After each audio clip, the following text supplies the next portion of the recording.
बड़े घरां अंदर लड़ाइयां ते काम तो लड़ाइयां ने। हैरानगी और दुख की बात है लियांदा इनू ब्याह के इसे ने औरत ने वे, लेकिन ये ना इंसाफी असल दे अंदर घरां दे अंदर इख्तलाफ उदों पैंदे ने जदों हक तलफी होए, जदों किसी दा हक खाता जाए ना उदों हुंदा है इख्तलाफ, घरां दे अंदर लड़ाइयां झगड़े। जे ते बेटी दे कोई दुख आ गया, बेटी वारी दुख आ जाए तो दिल नूं तकलीफ पहुंचदी है, नौ नूं दुख आ जाए तो मगर बन जाते। हक तलफी नहीं, ना इंसाफी नहीं।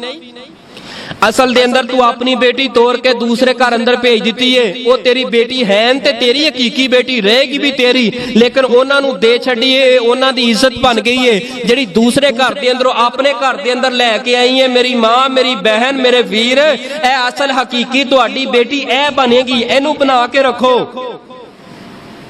हुण नौ किन्नी देर सबर करेगी। सस दियां असीं जिन्नियां भी तकरीरां करिए, एक करिए, दो करिए, जिन्ना मर्जी मवाद बयान करिए, किन्ना कुछ सबर कर लेगी। आखिर इंसान है ना, ओदे दिल दे ओदे जिस्म दे अंदर भी दिल है ना, ओदे भी कोई अरमान ने, वो किन्ना कुछ सबर करेगी। सस दियां कब तक गल्लां सुनेगी। असीं बयान करांगे अजमत मां दी, बिल्कुल करांगे, लेकिन अजमत मां दी बयान करके इहदा मतलब ये ते नहीं बिल्कुल बीवी नूं किसे खाते जोगा ही ना समझे।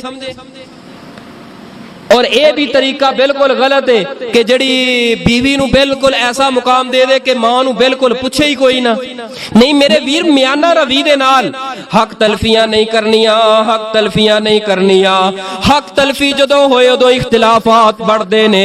अगर बेटी ससुराल वाल खुश होए ते मां बड़ी खुश होंदी है, अगर नौ ते बहू अपने ससुराल वाल इस घर दे अंदर खुश होए ते बुरा मेरी मां तेनू क्यों लगदा है।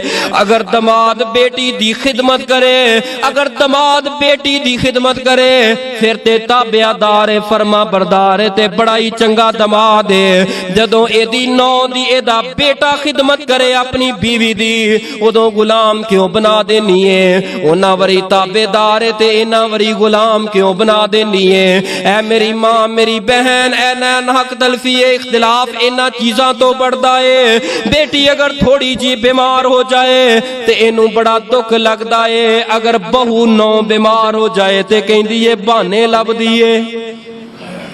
बेटी उस घर दे अंदर अपने ससुराल वाल बीमार है तो इनू दुख लगता है, परेशानी होंदी है। घर अंदर नौ बीमार हो जाए तो कहेगी ये मकर करदी है, बहाने लभदी है, कम चोर है। जिन्हों दुख आया होए, जिन्हों तकलीफ आई होए और वो दुख दे अंदर लेटी होए, उस तो बाद ओदे कन्ना अंदर आवाज पे दूसरे कमरे अंदर बह के जड़ियां ना मावां धीयां ते दूसरियां आपस दे अंदर सिर जोड़ के बई हाँ ये ते है ही कम चोर है, ये बहाने लभदी है, इंज करदी है, मैनू ये दस ओ नौ तेनू पका के देगी, वो बहू तेरे घर दे अंदर तेनू सुकून ना फिर रहन देगी।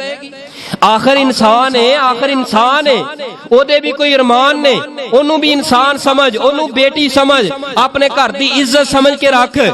ना मेरी मां हक तलफी नहीं करनी। बेटी अगर कमजोर हो जाए, जिस्म अंदर वीकनेस आ जाए, जिस्म कमजोर हो जाए, चेहरा थोड़ा जिहा निडाल हो जाए, मां फौरी परेशान हो के पता की कहंदी है कि इनू जड़े सौरे इहदे खान नू देंदे ही कुछ नहीं।